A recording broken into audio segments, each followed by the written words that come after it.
Primera carta de Pablo a Timoteo, capítulo 4, del versículo 1 al 5.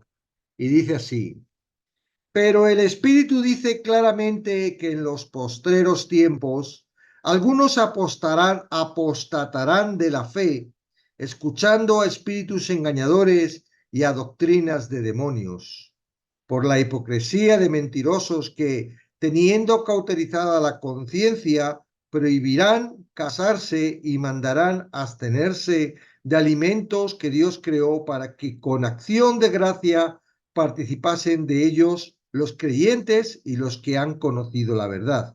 Porque todo lo que Dios creó es bueno y nada es de desecharse si se toma con acción de gracias.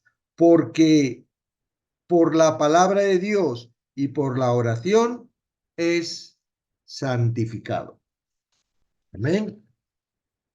Dice así el comentario: Dios llama a la humildad, a la humanidad. Dios llama a la humanidad a responder a su palabra y Satanás trata de atraerla para que sigan sus mentiras. Algunos dicen que las perversiones satánicas son la verdad de Dios. Lamentablemente, incluso algunos que profesan ser seguidores de la verdad de Dios se apartan de ella. En el capítulo 4, Pablo vuelve a su análisis de los propios falsos maestros. De esta manera, la línea de batalla es tajantemente trazada. Aunque no siempre es popular en nuestro tiempo de tolerancia y amor, hay un mandato bíblico para tratar directamente y firmemente con las falsas enseñanzas. Toda tolerancia al error que tenga que ver con la revelación de Dios es una forma directa de deshonrarlo. Creyentes que no dirían ni una palabra, creyentes que no dirían ni una palabra blasfema o degradante contra Dios mismo por reverencia a su nombre, pueden no obstante desvirtuar y pervertir fácilmente su palabra, que debe ser igualmente exaltada. La clave para la interpretación de este pasaje es la frase del versículo 1. Algunos apostatarán de la fe. Un apóstata no es alguien a quien le es lícito creer. Perdón, es que no veo bien. Vamos a ver. Un apóstata no es alguien a quien le es difícil creer, sino uno que deliberadamente abandona la fe bíblica que había una vez profesado. Como se ha observado, la fe se refiere al contenido de la revelación divina que constituye lo que creen los cristianos. Esa frase puede describir a un apóstata, uno que rechaza a Cristo desde las filas de la iglesia. En este pasaje, Pablo nos da 6 características de la apostasía: su carácter previsible, su cronología, su fuente sobrenatural, sus presentadores humanos, su contenido y su error. Aunque la apostasía debe entristecer y afrentar a los creyentes, no debe sobrecogerlos ni sorprenderlos, ya que el Espíritu dice claramente que eso ocurrirá. Como muestra la revelación del Espíritu y las Escrituras, la apostasía es previsible e inevitable. Siempre habrá quienes respondan temporalmente al Evangelio, pero que no tienen ninguna fe en Dios. No deberíamos asombrarnos cuando se apartan. Pablo define el marco de tiempo en que tendrá lugar la apostasía como los postreros tiempos. Los postreros tiempos incluyen, pero no están limitados a, el futuro escatológico. La primera venida de Cristo dio inicio a los postreros o últimos tiempos, que fue la era mesiánica. Como se ha observado, son los seres demoníacos los que generan la apostasía. Los apóstatas no son en realidad las víctimas de cultos profesores universitarios, falsos guías religiosos o inicuos y astutos escritores u oradores. Son las víctimas de estos espíritus demoníacos presentadores de mentiras de las profundidades del infierno por medio de tales seres humanos. Así que las falsas enseñanzas son algo mucho más que aberraciones humanas. Son nada menos que doctrinas de demonios. Tenemos que rescatar a quienes están bajo la influencia de la falsa enseñanza como arrebataríamos un pedazo de madera del fuego, teniendo cuidado de no quemarnos nosotros mismos. Las falsas enseñanzas demoníacas son presentadas por agentes humanos. Aunque la fuente es sobrenatural, los agentes son naturales. Para presentar sus infernales enseñanzas, los demonios usan engañadores humanos que dicen sus mentiras. Pueden ser guías religiosos y parecer exteriormente buenos y devotos. Pudieran enseñar en un prestigioso seminario cristiano o en una notable universidad cristiana. Pudieran pastorear una iglesia o escribir libros y comentarios teológicos. Aunque tengan una máscara de religión o incluso de cristianismo y usen una máscara de piedad, no sirven a Dios sino a Satanás. Ellos blasfeman de Dios. Recibir la enseñanza de tales hombres no tiene valor redentor y trae como resultado estar expuesto a la gangrena espiritual. Cualquier cosa que se oponga a las escrituras puede ser el punto de partida de la enseñanza demoníaca. Pudieran esperarse que el apóstol siguiera sus fuentes comentarios sobre la doctrina de demonios, con ejemplos como el rechazar la Trinidad, o la deidad del Salvador, o el rechazo de la salvación por gracia, pero Satanás es muy sutil y busca ganar un punto de apoyo en un terreno que produzca más fácilmente. Pablo da un ejemplo de lo que se estaba enseñando en Efeso. Los engañadores se estaban centrando en lo que parecían dos enseñanzas de menor importancia. Esa espiritualidad exigía no casarse y abstenerse de alimentos. Como es típico del engaño satánico, ambas enseñanzas tenían elementos de verdad. No hay nada malo en permanecer soltero y tal estado pudiera ayudar al servicio espiritual. El error fundamental de tales enseñanzas apóstatas es que rechaza la revelación divina. Toda falsa enseñanza es un rechazo de la palabra de Dios. Los engañadores efesios se negaban a reconocer que todo lo que Dios creó es bueno. Ellos negaban rotundamente la excelencia de la creación de Dios, que les habría conducido a entender que nada es de desecharse si se toma con acción de gracias. Una vez más, Pablo subraya que el propósito de Dios al dar buenas cosas a los hombres es que en el disfrute de estos regalos ellos lo alaben. Al recibir con agradecimiento los dones misericordiosos de Dios, los creyentes cumplen este noble propósito para el cual se crearon estas cosas. Todo lo bueno de Dios que reciben con gratitud los creyentes es por la palabra de Dios y por la oración santificada. Ser santificado es ser apartado para uso santo. Esto se logra por la palabra de Dios y por la oración. Es obvio que oración se refiere a la acción que expresa gratitud. La apostasía es un peligro siempre presente en la Iglesia. Los creyentes solo pueden evitar la falsa enseñanza que la alimenta presentando atención a la palabra de Dios. La apostasía. Bueno, vamos a dar a los comentarios para que podáis comentar, aunque yo tampoco voy a poder ver. Animo a los del equipo que tomen notas si hay alguna pregunta interesante. Ajustes, comentarios, aquí está. La verdad es que cuando tomamos estos textos y los vemos profundamente en el peligro que conlleva, digamos, las falsas enseñanzas, wow, uno se pone muy crítico, ¿verdad? Porque no era Efesios solo. Hoy en día yo creo que según nos vamos acercando al final de los tiempos, que empezaron cuando Jesucristo vino por primera vez, se amplía cada vez más este grado de apostasía. La apostasía tiene su función, o sea, tiene su base en una fe falsa. Es aquella semilla que cae en un terreno donde hay piedras debajo, o es aquella semilla que crece junto con los espinos, ¿verdad?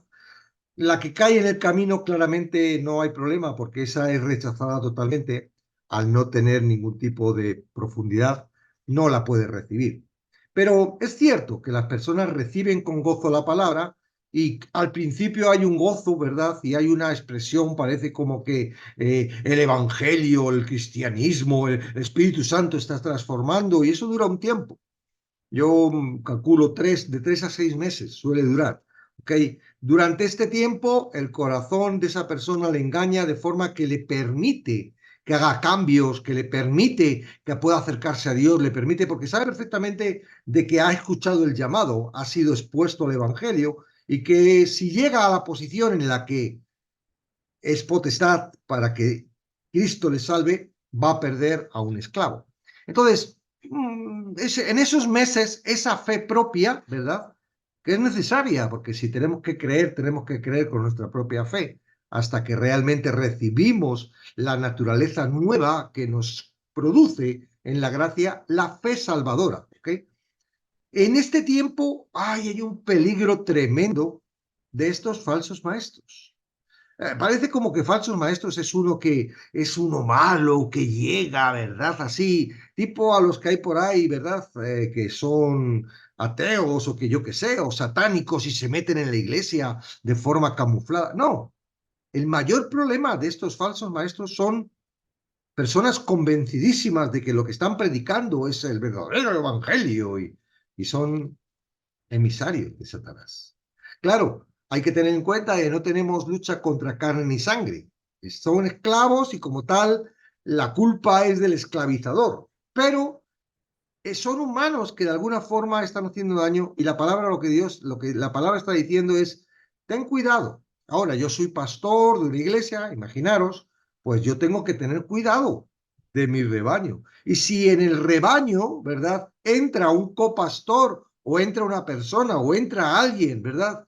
Que empieza a traer falsa doctrina de forma que estas personas por algún motivo van por un sitio distinto que no pueden ser salvados, pues tienen el riesgo de que en un momento dado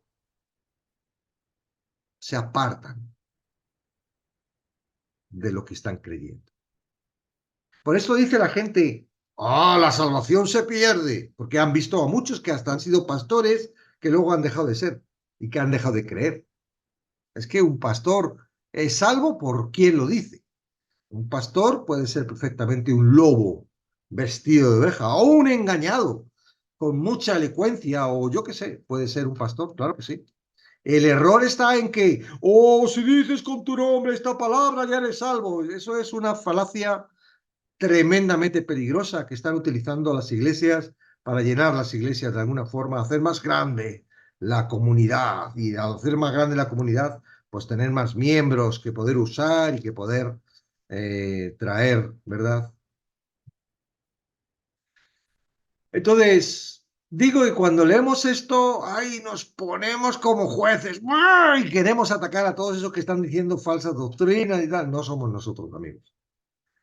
Dios, todo lo que hagamos, lo hacemos en el nombre de Él, no por nuestro interés, no porque nosotros creamos, no porque nos sintamos muy santos o muy capaces, no, no, tenemos que hacer por Él. O sea, la idea es que son esclavos y como tal tenemos que tratarlos con mucho amor y mucho cariño. De alguna forma ellos no nos tratan con cariño a nosotros, pero nosotros tenemos que responder con la otra mejilla. ¿Os acordáis del Sermón del Monte? Esto es imposible para uno que no está en Cristo. Solo el que está en Cristo, solo Cristo puede colocar la otra mesilla. ¿Ok? Entonces, no estoy diciendo que se hagan obras, estoy diciendo que en algún momento examines qué fe tienes y en dónde estás expuesto y quién te está enseñando, porque es probable que en una de tus dificultades, Cuando llega al terreno difícil, ¿verdad? Y eres atacado por el evangelio y eres acusado, más de uno, ¿verdad? Cuando empiecen a cerrar la iglesia, va a decir, ¡ah! ¿Yo para qué me voy a meter aquí? Esto es peligrosísimo, ¿verdad? O cuando están creciendo con espinos, ¡ah! Les ahoga las afanes del mundo, ¿verdad? ¡Ah! No tengo tiempo, la iglesia me está pidiendo esto y yo lo que quiero es dedicarme a los negocios y me está diciendo que diezma y tal. Y los afanes del mundo, ¿verdad? Le van a ahogar y las riquezas del mundo y van a decir adiós, evangelio. Es por esto que la gente dice el evangelio se pierde. Un apóstata, un apóstata no es una persona nacida. Un apóstata es una persona que ha escuchado a Jesucristo, ha creído en Jesucristo, pero todavía no ha sido rescatado. De alguna forma hay un tiempo de gestación. La palabra, de alguna forma, tiene que hacer el trabajo, ¿verdad? Para colocarnos en la posición para poder nacer de nuevo. No es que nosotros nazcamos, Él, la palabra y el Espíritu es el factor que está trabajando en nosotros. En ese periodo hay un peligro tremendo. ¿Mm? Tú si fueses pastor de ovejas naturales, no de hombres, de ovejitas, y tuvieras que cuidarlas, estarías pendiente, ¿verdad? De que no viniera ningún lobo y se metiera por el medio de la campana. Nada, dice, bueno, pobre lobo, va, que se va a comer unas cuantas ovejas, no pasa nada.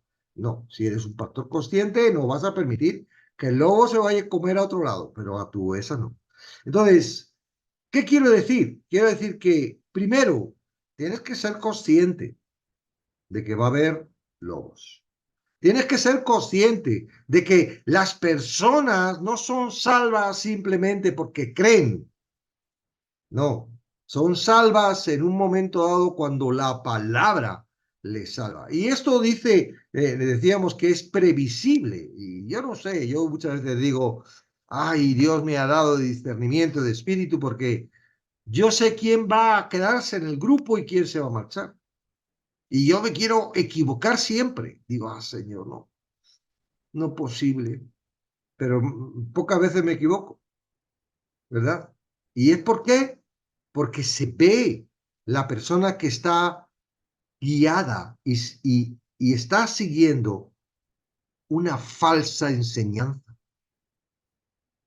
No estoy hablando de personas que no conocen a Jesucristo y que de repente les evangelizamos. Estoy hablando de personas que están yendo como yo iba a una iglesia donde no se predica el evangelio verdadero. Claro, uno dice, no, ¿qué estás diciendo de la Iglesia Católica? ¿Qué estás diciendo de los mormones o de los testigos de Jehová? Aún ellos creen que eso es verdad. No, estoy diciendo también la Iglesia Evangélica. También la Iglesia Evangélica. Parece como que la Iglesia Evangélica es la verdadera y nos hacemos confiados de tal forma que no examinamos lo que estamos viendo a raíz de las Escrituras. Y mira, no te salva la prédica del pastor, no te salva mi prédica, te salva la palabra, porque es la palabra la que te va a salvar.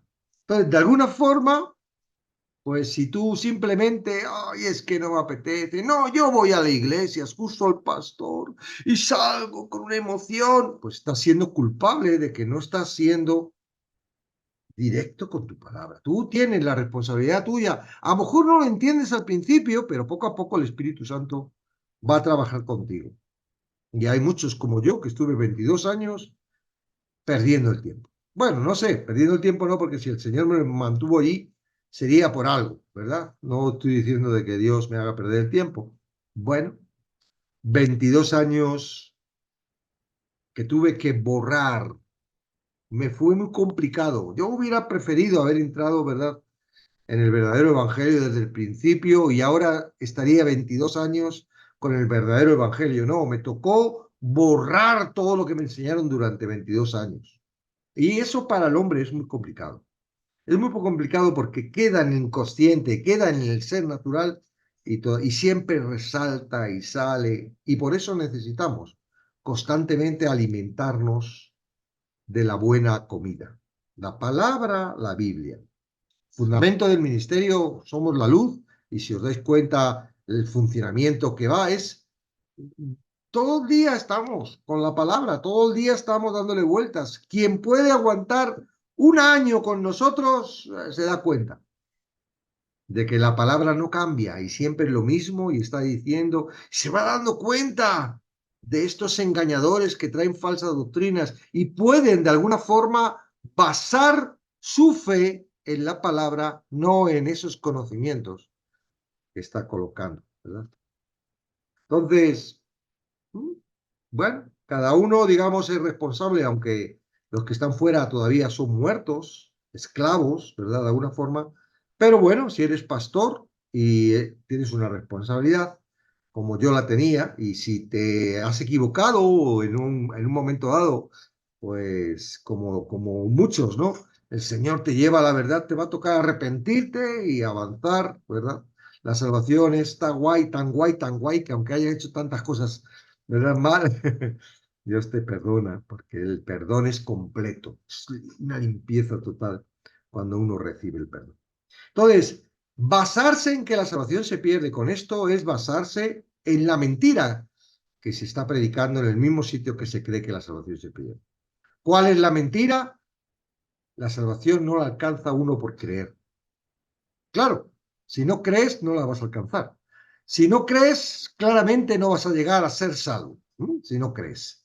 Hay que creer para que de alguna forma, ¿verdad? El trabajo de la palabra, la exposición de la palabra. Entonces sería, ay, me predican el Evangelio y ahora me tendrían que decir, mira, ya tienes el Evangelio, créelo, ahora espera con ansia el trabajo que Dios va a hacer en ti para salvarte en la palabra. Y ese trabajo lo va a hacer a través de la palabra. Yo te ayudo, pero por favor, no me vengan ahí con cosas raritas sacadas de contexto, ¿verdad? Cosa de ciegos y de muertos y de esclavos. No, no, por favor, sean claros y evidentes. No, el hombre no tiene ninguna potestad para salvarse, toda la potestad es de Dios, toda la potestad es de Dios. Estoy preparando ya, porque es un tema bastante delicado y quiero hacerlo bien, estoy ya preparando el estudio de Juan. Sabéis que lo vamos a hacer por TikTok, ¿verdad? Estoy muy emocionado porque hasta ahora todo lo que hemos hecho han sido libros cristianos enfocados en doctrina y yo sé que muchos de los que están aquí no son cristianos, aunque creen que lo son. Y ay, les está costando porque estamos, ¿verdad?, enfrentando y están enfrentando la doctrina suya con la doctrina que es real, ¿no? El evangelio de Juan es un evangelio que lo que hace es llevarnos a la salvación. Y digo, estoy muy emocionado porque digo, wow, ¿eh? Y ya estoy trabajando en ello. Hoy estaba en el segundo capítulo, en la segunda clase, y tremendo, ¿eh? Bueno, os dejo ahí en suspenso para que lo podáis, cuando esté hecho, lo podáis ver en el vídeo o estar participando directamente en los que hay. Entonces, ¿qué tenemos hoy? Bueno, pues tenemos que dice, está avisando claramente a Timoteo de que va a haber gente que se va a apartar. Se va a haber gente que se va a apartar, ¿verdad? Timoteo, estate pendiente a ver con quién pierdes el tiempo. Si el espíritu te está diciendo, no, si este se va a ir en unos días, no pierda mucho el tiempo, tranquilo. Y de alguna forma también está diciendo, cuida, cuida, qué están aprendiendo y por qué están, dónde están creyendo, porque las mentiras no salvan. Las mentiras te llevan a un engaño que al final te hacen, ¿verdad?, decir, ¡ah, Dios no existe! Ese Dios, me han engañado. Si te vienen diciendo, oye, mira, pídele lo que quieras y él te lo va a dar, mira, lo dice este versículo, y tú vas y le pides un Rolls Royce y después de estar un año, bueno, un año no aguanta, aguantan un par de meses, pidiendo un Rolls Royce, el Rolls Royce no aparece y dices, mentira, y tú te vas a marchar porque tu fe está basada en ti, en tu conocimiento, en tus necesidades, en tu corazón, y el corazón es muy astuto para llevarte, para dirigirte. Y entonces lo que has conseguido es endurecer más tu corazón, de forma que cuando llega uno de Somos la Luz, es broma. Alguien que realmente tiene el verdadero evangelio y te dice, mira, no hay que hacer obras, mira que no se trata de esto, mira que el Señor quiere salvarte. Nah, nah, nah, nah, nah, nah. Déjame de rollos que todo eso es mentira, que lo único que vais es por el dinero. ¿Ves? Entonces, lo que produce, digamos, todos estos fracasos de la fe, estas falsas enseñanzas, ¿verdad? Que producen que la gente salga de lo que creen, de lo que han escuchado, pues produce una tierra dura, es como si le hubieran pisado el corazón. Es como cuando a un niño, ¿verdad? Tú le dices, mira, te voy a dar una piruleta, y el niño, sí, y de repente no se la das. Y el niño dice, ah, sí, yo creo que me ibas a dar. Y al otro día le dices, mira, te voy a dar no sé qué, sí, y no se lo das. Y al final el niño, cada vez que le estás mintiendo, le estás pisando el corazón, de forma que un día le dices, niño, te voy a dar esto, y dice, sí, ya. Y tiene el corazón tan pisado que ya no cree nada. Cada mentira que le dices a un niño, en esa inocencia le estás pisando y endureciendo su corazón. El niño no entiende de mentiras. El niño es, ah, sí, mira, un burro volando, ¿dónde? Esa es la naturaleza, que Dios dice que el que no tiene esa naturaleza no podrá entrar en el reino de los cielos. ¿Qué quiere decir? Pues que un corazón endurecido, que no es capaz de creer lo que dice la palabra, no puede entrar en el reino de los cielos. Ay, pues yo le tengo súper duro. Pues vas a tener que confiar en que Dios lo ablande, en que Dios trabaje con tu corazón. Sí, Dios trabaja con nosotros. Ahora, no te esperes que trabaje solo contigo. Ay, que trabaje conmigo, que venga a mi casa todos los días. Él trabaja en su cuerpo. ¿Ok? ¿Mm? Porque hay muchos que dicen, yo y Cristo es suficiente. Y eso no es cierto. Ahora, yo no estoy fomentando las congregaciones. Cuidado, yo no fomento, ni tampoco fomento Somos la Luz, porque nosotros, de verdad que nosotros no pedimos nada. Al contrario, nos sentimos tan contentos. Cada vez que viene alguien, parece como que está ahí en la familia, como si hubiera estado muy lejos o como si fuera una persona que... No, nosotros simplemente le damos la bienvenida y entra para formar parte de lo que Dios está haciendo con este ministerio. Amén. Entonces, no lo puedes hacer tú solo.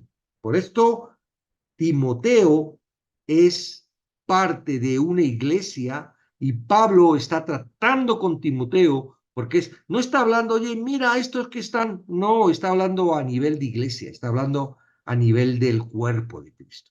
Wow, yo no sé todo lo que ha pasado, ¿verdad? Habría que, si pudiéramos verlo desde Efesios hasta aquí, y os daréis cuenta de que es como un cáncer que entra, ¿verdad? Y se empieza a multiplicar y se empieza a dividir, y es algo como que se hace tan grande como lo que estamos viendo ahora.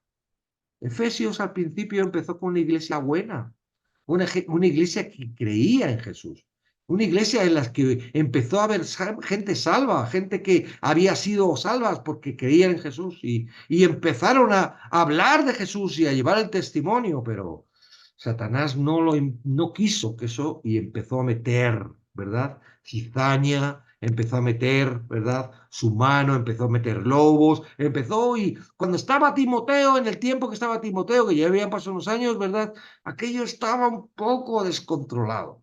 Y por eso había apostasía, porque había personas que a gente humilde, gente buena, gente que quiere aprender, les ponían cosas erradas. ¿Tiene culpa el apóstata por ser apóstata? No, por supuesto que no. Es un fracaso, digamos, de la iglesia en sí, es un fracaso, ¿verdad?, de los que están a cargo de esas personas, es un éxito de los falsos maestros y de Satanás, porque de alguna forma han pisoteado el corazón de una persona que ha sido expuesto al Evangelio. ¿Ok? Entonces, bueno, otra vez, nuevamente volvemos a tener en la mesa, en línea, a los falsos maestros que, digo, no son conocedores que son falsos maestros. Estos son personas que, ay, vienen con una humildad, que vienen con una cosa y tal, pero que no pueden soportar. A la larga se les ve. Cuando le pones un poco de caña, de candela en el corazón, ¡guau!, se despertan y se ven. No nos pueden engañar. ¿A quién pueden engañar? A los bebés, bueno, los que todavía no están en Cristo. Eso sí, engañan a todos los que... Entonces, bueno, vamos a cuidar a los que tenemos, vamos a cuidar de esos falsos maestros. De alguna forma los tratamos bien, no los amamos porque Cristo los ama, pero no les permitimos, no les permitimos.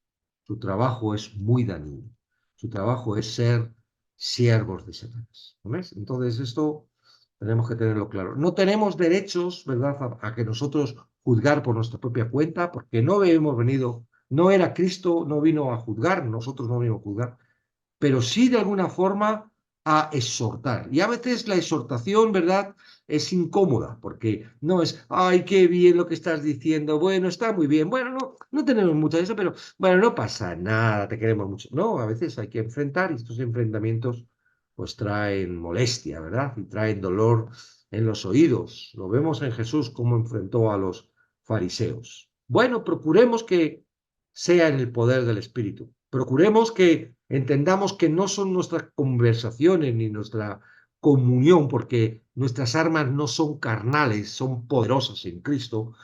De alguna forma, anota a cada uno que descubras, ¿verdad?, en tu lista de oración y que sea el Espíritu Santo el que esté trabajando. Este tanto gozo cuando uno de estos falsos maestros es alcanzado por la verdad y se convierte en parte del cuerpo de Cristo. Eso es lo que tenemos que desear.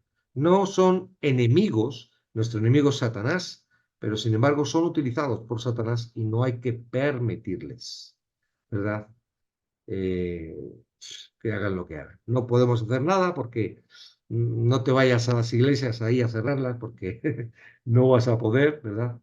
Bueno, simplemente vamos a esperar qué es lo que Dios quiere, porque yo también me pondría a hacer cosas horribles, pero por mi carne que me está queriendo llevar a un sitio, no, yo voy a esperar al propósito de Dios. Ayer en el taller que teníamos de Marcos en Tun, una mujer de Colombia nos pidió oración por Colombia, ¿no?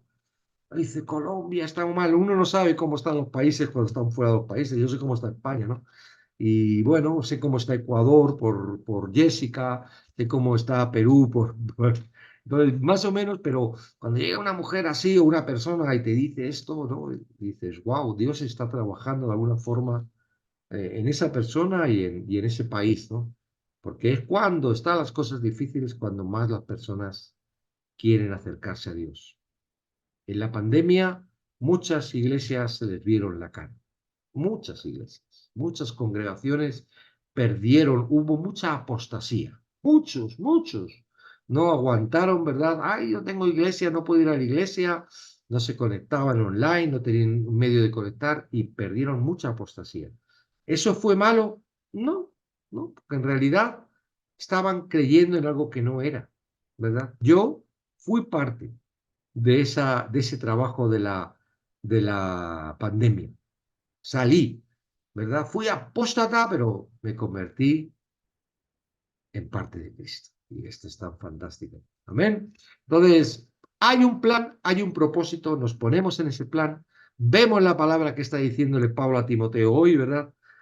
Nos paramos en nuestro corazón, no le permitimos que sea el poder de Dios quien lo haga y entendemos nuestra responsabilidad para con nuestra gente, por nuestro grupo y oramos para que de alguna forma Dios siga trabajando con todos estos lobos, que los saque y los convierta. Amén. Bueno, pues hasta aquí vamos a tener el estudio.